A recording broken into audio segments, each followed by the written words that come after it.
This is Unrendered on IKTV. I'm Tony Regisford chatting with Luke Brown. Luke, the business of regulations or regulating these institutions, the commercial banking institutions, credit unions, the building and loan societies. Sir James Mitchell felt that the FSA intervention was not enough. It should go deeper than that. He felt that the central bank, East Caribbean Central Bank, should play a greater role. You see, individuals would have their own take on the relevance and the suitability of an FSA intervention and whether or not they should have gone further. I think in the first instance, if we were to compare what we have done here with what was done in the United States, you would see that our Financial Services Authority went a good deal further than regulators in the United States who were prepared to go before the financial crisis. The central bank plays a role even in the current setup because, of course, the central bank has a representative on the Financial Services Authority board. So there is that kind of interaction between both entities. And, of course, as you see, arrangements were made with the central bank to provide access to financing if the need arose. So we cannot say that the central bank is, in essence, divorced from this process. And I don't think we could even say that the intervention by the FSA wasn't a strong enough, that didn't represent a strong enough action to kind of solve some of the problems that occurred. If I were a shareholder of Building and Loan, why should I keep my money there amidst all the speculations of the Building and Loan Society, going under? No, I don't think that there is that risk. We see the commitment that came from the government of this country. In the first instance, the Prime Minister made it clear in uncertain terms that he would not allow the Building and Loan institution to collapse. We see that there was a return of the investment in Building and Loan by even the brothers of the Prime Minister that was reported in the newspapers this weekend. So everything, and I think the shareholders would be satisfied, has been done to protect their investment in the Building and Loan Association. What I think they should turn their attention to now is the way in which we manage the institution going forward, the way in which we push for meaningful and significant reforms and positive changes, be they at the board level or other levels, the way in which we hold these managers accountable. We should devote some thought to, how do we deal or how do we prevent this sort of situation from recurring? And in connection to that, I'm involved right now in planning what would be a lecture series on corporate governance and financial management, which really is conceived to give shareholders of financial institutions in St. Vincent and the Grenadines, be it Building and Loan, be it the credit unions, even the banks, an opportunity to sort of assess for themselves the health of a financial institution and make investment decisions on the basis of that. One confirmed participant in the series so far is Dr. Robertine Chatterton, who is a lecturer in corporate governance and financial management issues, who is based in Barbados. I think she was born in Montserrat, educated in Antigua, now lives in St. Kitts. She is one of the top 100 accountants in the world, so according to the FCCA.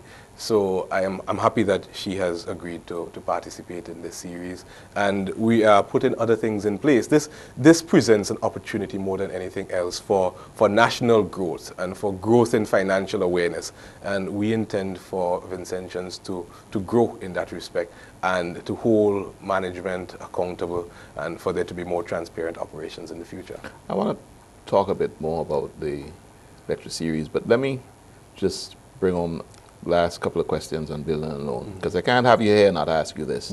One of the criticisms I've heard about the article that you wrote was how it was captioned. I think it was captioned, Building and Loan, is it on the verge of collapse or something like that? It's Building and Loan on the brink of collapse. Is Building and Loan on the brink of collapse?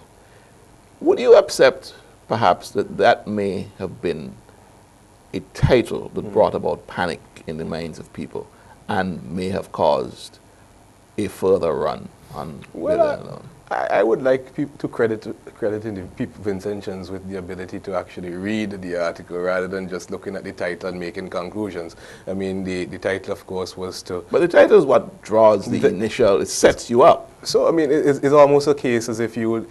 Is a case like this. I mean, would you see someone perhaps going towards a cliff and say, stop, you know, Right. in a simple, in a very soft tone, or would you say, stop? You know, so that they could get the message and then, you know, perhaps Yeah, but then given that message, take action. you can make the person panic and fall over. And I think this is the point. The point is, you know, if you're driving a vehicle and you're behind somebody, and you suddenly blast the horn, okay, they'll panic, they'll do something, right? There's another way of cautioning them, perhaps, right? And this is the point I'm trying to get at it. Using the caption or the title, Building Alone, is it on the brink of collapse? May have been more of a startling alarm than what the body of the article was intended. I would like Vincentians to make their judgment on the gravity of the situation and perhaps in their own individual sphere to come to a conclusion on whether or not a milder title would have been appropriate. Certainly, I could concede that there could have been a different way of communicating that message and perhaps even doing a more effective job. I didn't claim perfection in the exercise, but, you know, I would like the Vincentians in their own judgment to determine what the gravity of the situation was and if a discussion of the issue in that public way at that time was really justified. Let's just put one other thing to bed here. The analogy that I heard some people making with you being somebody employed in the Ministry of Finance as an economist in the Ministry of Finance and writing as you did and equating that to the issue with Anicia Batiste. Well, I don't see it, okay, and I'll be blunt and frank. But what are your comments? Well, I'm happy that you don't see it to begin with. And the truth is, I wrote about Building Alone as a shareholder of Building Alone, you know, and I did not write anything about my employers at the Ministry of Finance. I mean, so that is in essence, the beginning of the distinction. You know, and I wrote about Building Alone as a shareholder of Building Alone and in a situation where an annual general meeting was not held without an explanation. So those are the issues that really motivated my writing. I don't think that they're in conflict with the terms of employment that I have. The lecture series, Corporate Governance and Financial Management. Are we going to have in that lecture series some non-academics but very practical business people participating? Because what tends to happen is that, you know, I mean, you're an academic and I like to think I'm a practical person yeah, too. but sometimes we get caught up in these, you know, academic spheres and we're trying to talk to the salted earth people and we forget that maybe, you know, these lectures can fly over their heads. So I'm just saying, if you, great that you have one of the top 100 accountants coming here. That's fantastic. But is there balance to this also? Yeah, there's a balance, and you could even suggest someone since you gave the suggestion, raise the issue here. We're striving for that balance. OT, for example. Well, you mentioned his name. Maybe OT is quite, you know, astute businessman who knows about corporate governance and financial management. Well, he certainly is a very astute businessman, and since you recommend him, we'll pursue that lead. I mean, but of course, we're sensitive to the fact that we need to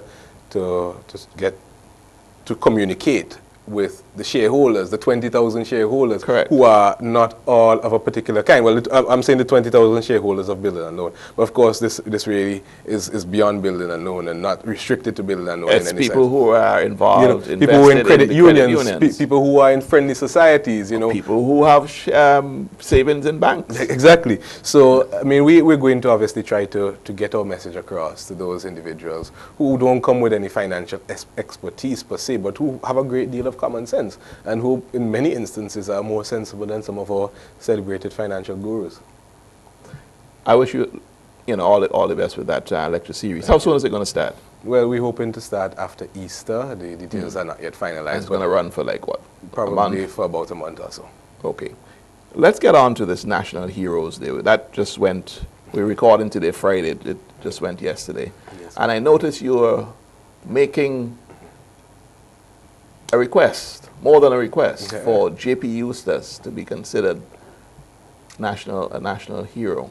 Yeah. On what grounds? Well, I think any request for someone to be made a national hero has to be based on the grounds as set down in the legislation, the National Heroes Act of 2002. And the criteria established there are pretty straightforward. We're looking for individuals who have made a positive contribution to the course of our history, who are a pioneer in a particular field and have demonstrated leadership that has redounded to the honor of St. Vincent and the Grenadines.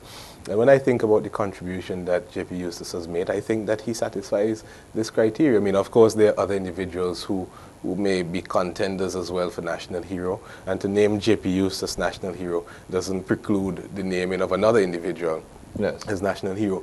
But J.P. Eustace really is a champion of universal access to secondary school education here. In your article, you said he's the real start of the education revolution. Yeah, I think he's the father of the education revolution, and I outlined my reasons why. J.P. Eustace in 1926, when he was a 20-year-old, took on himself the responsibility to start a secondary school here, the intermediate school.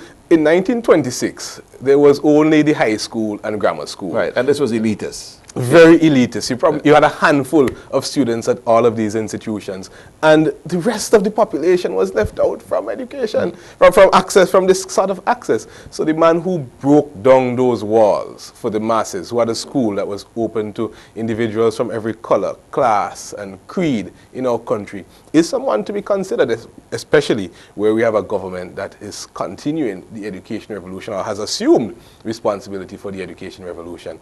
This obviously is a government that is not quite the same as the colonial administrations that we've had before. And I think on those grounds, he started that intermediate school in 1926. He didn't stop there. He also started the Emmanuel High School, Kingstown, and he started the Emmanuel High School, Mesopotamia as well. Yeah. I mean, there is no one, certainly, who has done as much for education, no individual who has done as much for education in St. Vincent as Dr. J.P. Eustace has done. Just hold it there, Luke. When we come back to the third segment, let's just further examine this business of national heroes. And I want to put you as a politician on the spot that too often I feel when we are in search of national heroes, 9 times out of 10, we're looking for a politician. I know it's obvious because that person is in the limelight, but sometimes it's not always the place to look. But let's pick that up when we come back. No problem. This is Unrendered, and my guest is Luke Brown. More when we come back.